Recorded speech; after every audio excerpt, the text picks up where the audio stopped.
করো। ভক্তগণ বলছে, হে প্রভু,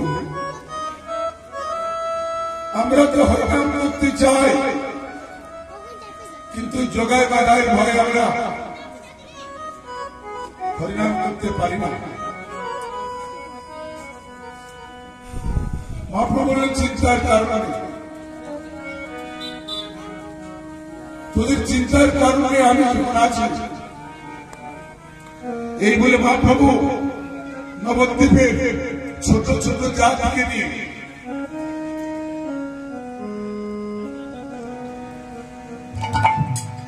একটা হরি বলে একটা দল তৈরি করলেন। হরিবল হরিবল। যেমন দেখছেন এখন কত দল, বিজেপি, কংগ্রেস,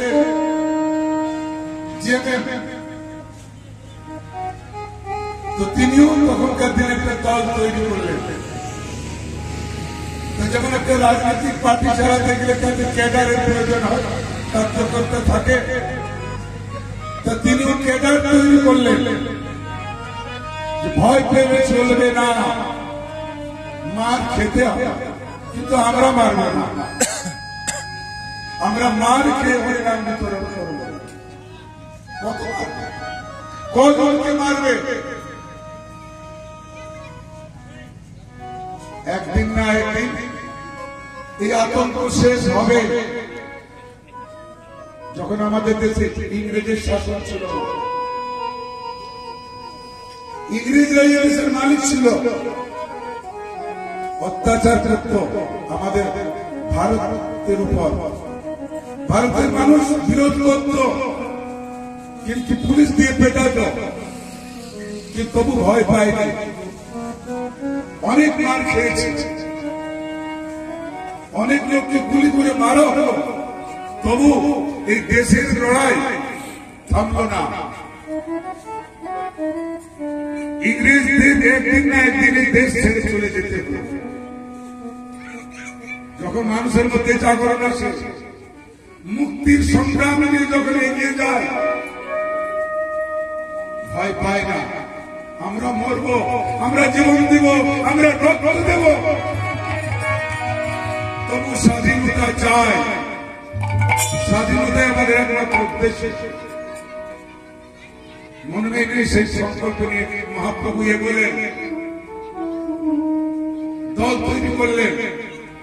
সেই দলের মধ্যে কে এলেন? নিত্যানন্দ, অদ্বৈতাচার্য, স্বরূপ দামোদর, রায় রামানন্দ, সবাইকে নিয়ে দল তৈরি করলেন। আর সবাই বলো হরি বল, হরি বল, হরি বল। এখন কি বলছে?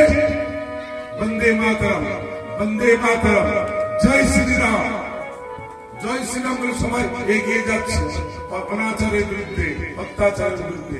তখন মহাপ্রভু এগিয়ে গেলেন, হরি বল, হরি বল বলে, কেবল এক নাম বলো, হরি বল, হরি বল। এই হরিনাম নিয়ে ঠাকুর বলেন, বাধা দিলেন কাজী সাহেব। অনেক অত্যাচার হল, আস্তে আস্তে মহাপ্রভুর ভক্ত অনেক বেড়ে গেল। শুরু করেছিলেন ছোট জাতিকে নিয়ে। নবদ্বীপের ব্রাহ্মণরাই ছিল মহাপ্রভুর বিরোধী, মহাপ্রভুকে ভালোবাসত না। এখন যেমন দেখছেন প্রতিটি গ্রামে হোক, প্রতিটি এলাকায় হোক, যারা বড় বড় নেতা, তারা ছোট নেতাকে পাল্টে দেয় না। কি বলে? আরে আমরা এখানকার কর্তা ধর্তা, এ কালকে ছেলে নেতাগিরি শেখাচ্ছে। ভালো লাগে না যে সবাই এগিয়ে এগোতে দেয় না। কেমন করে তাকে পিছিয়ে দেবো? পিছনে লেগে তাকে জেলে ঢুকিয়ে দিচ্ছে মিথ্যা কেস করে, যেন আমার জায়গাটাকে দখল করে না নিতে পারে। আমি এই এলাকার আমি মালিক হয়ে থাকবো। কাজী সাহেব ভুল করে তাল ভেঙে দিলেন, ভক্তদেরকে অনেক পেটালেন, তবু ভয়ে পিছিয়ে গেল না। কি নিয়ে? অস্ত্র কি ছিল? অস্ত্র ছিল গোল করতা। তাই মহাপ্রভু বলছেন, এনে দে, এনে দে,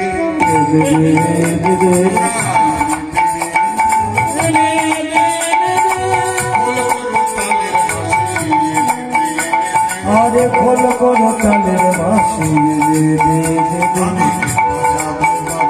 আমি বাজাবো বাঁশি বাজাবো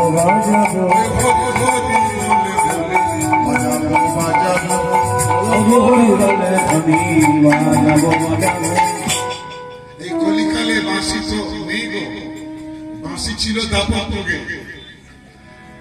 আর এই কলিকালের বাঁশি কি হলো, খোল এবং করতা, এই হচ্ছে বাঁশি। তাই মহাপ্রভু ভক্তদেরকে বলছে, ভক্ত সব আমাকে এনে দে, আমি খোল করতাল দিয়ে বাঁশি বাজাবো। আর বাঁশি বাজিয়ে আমি ভক্তদেরকে আহ্বান করবো। কারণ যে বাঁশির গানে কত গায়িকা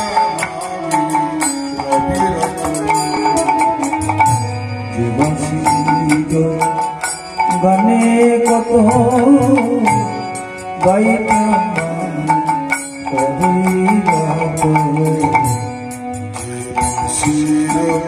গানে কত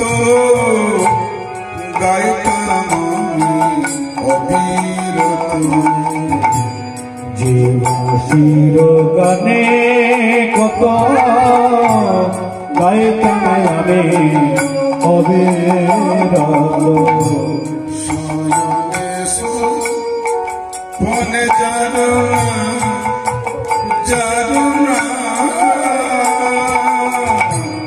সজনে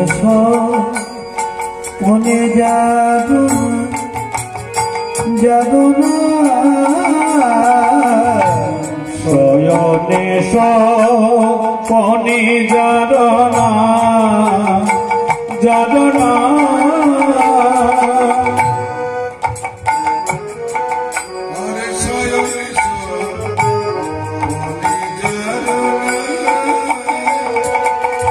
সজনে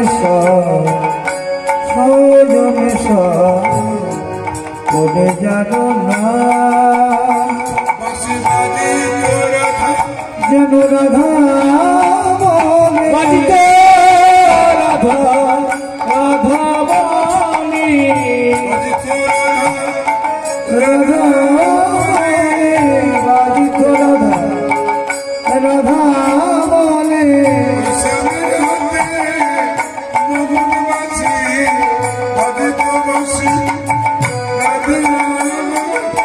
স্বামীর হাতে মোহন বাঁচি ওরে বাজিত বাঁশি রাধা বলে আমার স্বামীর হাতে মোহন বাঁচি বাঁশি বলিত রাধা রাধা বলে স্বামীর হাতে